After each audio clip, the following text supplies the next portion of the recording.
public media. We did see President Trump issue this executive order directing that federal funding should be cut for NPR and PBS. He's alleging bias in the reporting. And it is, as we've seen, the latest move by the president to use executive power and the leaves of government to target institutions, media, cultural, academic. And our people report straight down the line. And I think that not only do they do that, they do so with a mission that very few other broadcast organizations have, which is a requirement to serve the entire public. If you think PBS is biased, compared to who? Name one news organization in America, and I shouldn't be defending us, I get paid by PBS, but I'm going to do it. What do we make of this? I brought props with you I today, love a Dana. prop. I went ahead and read the entire law for you, the 1967 Public Broadcasting Act. There is nothing in this law that gives any president the ability to strip away the funding for PBS and NPR. Congress was really specific back 50 plus years ago. They wanted to create an entity that was free of government control. They wanted to make sure no president could ever pressure PBS or NPR. So this is going to be a legal fight, like so many others that we've seen. And I suspect President Trump probably wants it that way. He definitely look at the statement that we've received this morning from the head of PBS, Paula Kruger. She says this is a blatantly unlawful move overnight by President Trump. She says this is going to hurt the people around the country because it threatens our ability to serve the American public with educational programming. The lie at the end is key. We are currently exploring all options to allow PBS to continue. NPR is saying the exact same thing. Now, we know that President Trump was already planning on sending a rescission package to Congress, trying to claw back the next 2 years of funding for PBS and NPR. That's already in the works. It seems to me he wants to have a fight very publicly with these networks, and he may well get one. Yeah, no, that's 100% what this is. Look, so many. I got something so crazy to say. Y'all realize every other country, their top leader, the news always talk good about their leader. Why we're the only country that have the news talk against their leader? Or one-sided. Yeah, they speak pretty bad about Trump. One-sided. And we seen, like, what they say, 98%? 98%. Because, like, you think the news channel in China is going to talk about Xi Jinping? No. Hell no. But that's Xi different. Jinping, hell no. They don't have a democracy. But they're they claiming don't. that they're in the middle of everything. That's Like- such BS. Like, bro. They'll blatantly lie. Putin. You thinking Putin, like, they having that, like... Bro, but none of them. That's have also free not a speech. democracy. Yeah, none of them have free You speech. can't compare that. Okay, what about England? Can't compare that. Well, England is the thing. same thing as U.S. Yeah. It's biased to the left. Besides maybe Pierce, maybe. Is he over there? Yeah. Pierce is holding down for England. Because BBC. He's the only news source I would say that's probably in the middle, actually. He's I pretty think much that- on the right. I think if I ain't Trump gonna lie, was tripping, my Pierce friend from would- the UK told me people in the UK look at Pierce like how people here look at Trump. Damn. Yeah, I feel like Pierce be keeping it 100. Because we...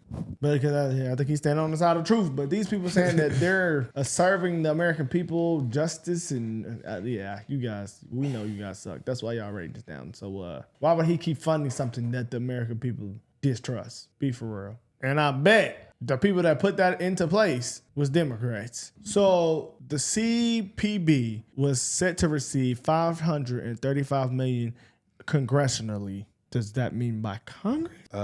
Yes. It says, congressionally appointed funds. So the Congress said they finna get them public broadcasters $535 million in 2025 and 26. So the government was basically paying them. Yeah, they're pushing propaganda. Yeah. And now that we have right-leaning Congress, They said, hell no. You know what will probably expose that? Doge. yeah, Doge. That's insane. Well, to be honest with you, those like, now. they could just do something with social media instead of just using the cable. Cause cable finna die anyway. Yeah, it's on its way out. It's pointless. No, I'd rather I have, agree like, with you. something Probably like part of the Hulu Live. reason the Republicans won because cable is dying and people were getting their news from other sources. The big obstacle to that is allowing all these immigrants in, 7 billion immigrants in 3 years illegally.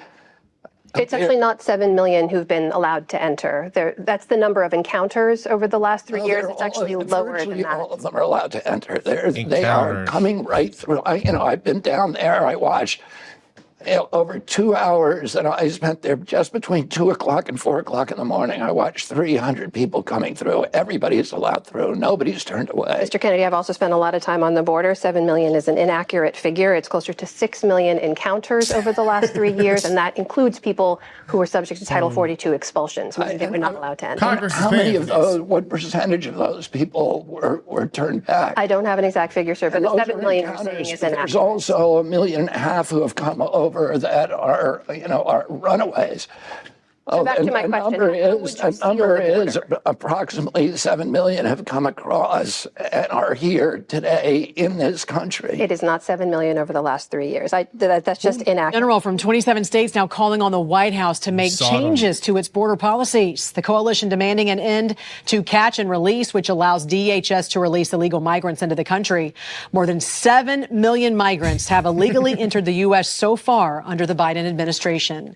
Well, what about the 7 million people that have come across the southern border and then released into the interior of the United States? When you look at a lot of numbers, 7.2 million have crossed the border under the Biden presidency. Let's talk about the newsroom. You have 87 registered Democrats, not a single Republican in your editor board. So, I mean, how does that work to give us the perception that you're doing your job of actually delivering unbiased information? Well, I would agree with you that number is a concern if it is accurate. I do believe that we need to have journalists who represent the full breadth of the American society so that we can report well for all Americans. Well, I think that you are failing. I realize you've only been there for a year, but I just really think that while it is a small portion of your budget, you very much should expect to restructure your revenue streams, because I don't think that NPR is necessarily worth saving.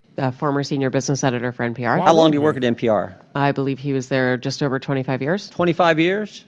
Award-winning journalist? Did he win any awards? Our time did not Peabody overlap. Award? That's pretty important, isn't it? That is, So absolutely. pretty distinguished journalist, right? Certainly. And he wrote a long story about what you do at NPR. Is NPR biased? Congressman, I have never seen any instance of political bias determining editorial decisions. No. Never. Well, Mr. Berliner, in his story last year, wrote, in the D.C. area, editorial positions at NPR, he said he found 87 registered Democrats, 0 Republicans. Is that accurate? We do not track the numbers or the voter registration, but I find that was award-winning journalist who worked 25 years at NPR, Mr. Berliner, was he lying when he wrote that? I am not presuming such. I just we don't track that information about our journalists. 87 to 0, and you're not biased. I think that is concerning if those numbers are accurate. It's I mean, it wasn't 44-43. It wasn't 60-27. It wasn't 70-17. It wasn't even 80-7. It was 87 Democrats, 0 Republicans, and you say NPR is not biased. Wow. Would it trouble you to hear that for 6 months there was an analysis done on PBS's NewsHour from June to November of 2023, where they found that far right that term was used 162 times, and far left was only used 6 times. Wow.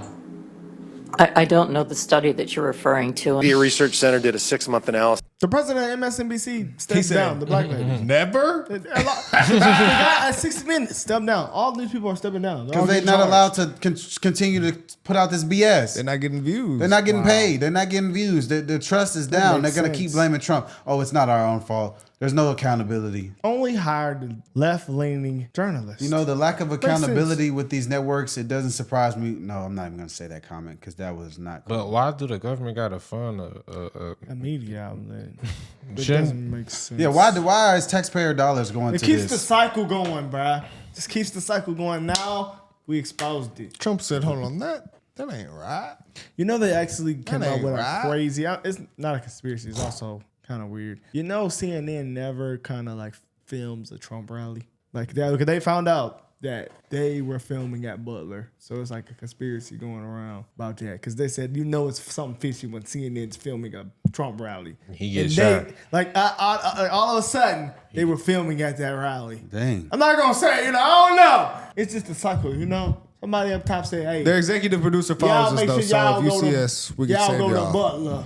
Go to Butler. I mean, it's a cycle, bro. Some type of weird. Then they get on there and they say, he's a registered Republican. Y'all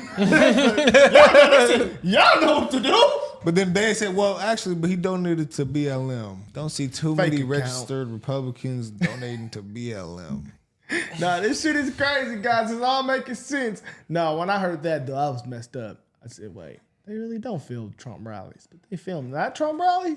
Yeah, well, MSDNC. the truth will get you killed out here, looking like. This is how I know God is real. Because I was literally about to go to a sleep doctor because I really struggled to sleep. He was. And then we actually just happened to, ran across Beam. Find out about Beam. And so I was okay, I'll try this first. And it has literally solved my problem. Like, I think the biggest keys here are what are the ingredients? We got the melatonin, the magnesium, and the theanine. All of those like combined, because I've heard of all these things separately, but when you combine them all, it's like you get in the bed and you feel like something's weighing you down. Like that's how you don't feel like moving. And then you wake up and I remember you said that I felt like I sunk in the bed. That's how I felt. Yeah. And it helps me relax my mind before I get to bed. So, you can turn on some Cartier Family, lay down, hit the Beam, go to sleep. All right, guys. So what you want to do is go to beam.com and put in the discount code Cartier. And that's going to get you 35% off. That's not no little discount. That is a big discount, y'all. Beam is really blessing. It's a company that, has value similar to ours,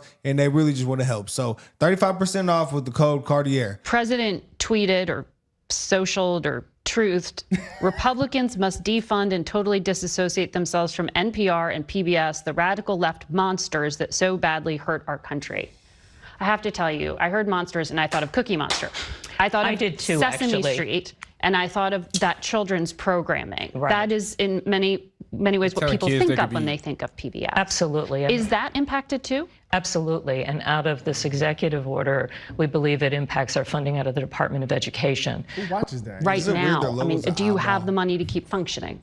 Well, we have programming, so you're not going to turn on your TV set and not see our children's programming anymore. Okay. But if that funding is cut off, we have programs in development right now, and that will suddenly skid to a halt. At its core, the Trump administration is based on one theme, which is they think progressive elites have destroyed the country. We need to take progressive elites down.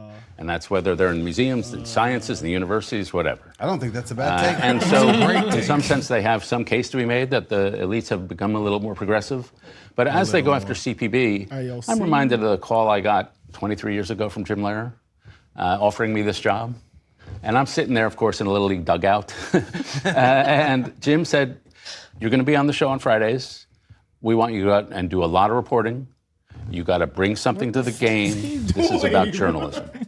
And I would say, if you think PBS is biased, compared to who? Name one news organization in America, and I shouldn't be defending us, I get paid by PBS, but I'm going to do it, who's more straight down the line than we are. Is it MSNBC? Is it Fox? Is it CNN? Lisa Desjardins? Like one of the great journalists of our time? And so, I will defend PBS, A, because I know how good we do in relative terms, but B, because we travel around the country when we see the local affiliates where they're not doing some ideological thing. They are the voice of their community. Oh my God. And so that's one of the reasons I'm violating my normal principle of never defending somebody I work for and trying to say this is how I was hired to be a journalist. Wow. Jonathan, what do you make of the president's moves at this time? Not just about PBS. This is not just about us. It's part of a larger campaign here. Right. And I was going to say, what can I say after that passionate defense of PBS and CPB? But I think what the president is doing, it is a fundamental attack on our Constitution, on the foundation of this country. People need to understand and remember, there is only one profession that is protected in the Constitution, and it is the free press. It is the press. And why? Because the founders understood that the survival of a democracy depends on an informed citizenry. And the citizenry can only be informed by a press that can report and do... But what if they're misinforming? Report on the affairs of the Republic free and unfettered. And whether they are, come from the left or from the right, the government should not interfere with that reporting. Then why does the and government so when fund you have a you? president of the United States who is making it his mission to attack the free press, we should all be concerned whether we are at PBS or whether we are at MSNBC, because he's focused on us too. Yeah, buddy. I know, we'll all continue to do our work without fear or favor. David Brooks, Jonathan Cape. So is the president bad for attacking you guys, or is he attacking you for your lack of accountability, your lack of focus on one side? Like you focus all your efforts and attacks on one side and to protect and defend the other, and you call yourself a free, unfettered press. Like, Just look at them, It's bro. very obvious that you guys have a bias towards one side, and it's not It's more than reportedly. obvious. More than obvious. They just don't keep the same energy for every side. Just look at them, bro. It'd be one thing if they were neutral sources and they were actively equally attacking both sides, but they're not. Well- And I see where the problem is. Like, this is not fair. Was Sesame Street was the one that was pushing transgender in Afghanistan? What? Yeah, I remember. That was Elmo. It was. That's Sesame Street. I thought they were paying to have Sesame Street in San I don't know. That was a broadcast. But at the end of the day, bro, would you rather listen to these punks or Joe Rogan? I'm gonna Let's keep be it 100. real, It's bro. not even. I wouldn't even compare them. Like, I wouldn't bro, even compare them that's because what's Joe going Rogan on. is just having open discussions on the podcast. That's what He's people not want. a journalist. People want to be That open-minded. is kind of like journalism. It's not journalism. Nobody wants to hear talk about these It's not pussies. journalism, though. But see, these days you don't really Reported. need journalists because people just post the news as soon as it happens on X. Just choose or what to all that. believe. Yeah, there's alternative sources Right. for media, and I think people are going there because And they make, misinform. for one, they make their bias known. Their bias known, so you know what you're being fed. And for two, they're not paid by anybody. They're paid to report the news on their own for being an independent media source. So you know they're not being. I literally seen the craziest. What is it called? I don't know. I've Maybe seen I'm the wrong with craziest that. community note ever. Like I truly believed like it was real, and the community note saved me on something. I forgot what it was. I was like, how did they even know that this was fake? So the fact that they're doing that proves a They lot. said there's no fact checking on X. Yeah, It's I'm like, it's fake it news. There's literally no fact fact checks checking. right there.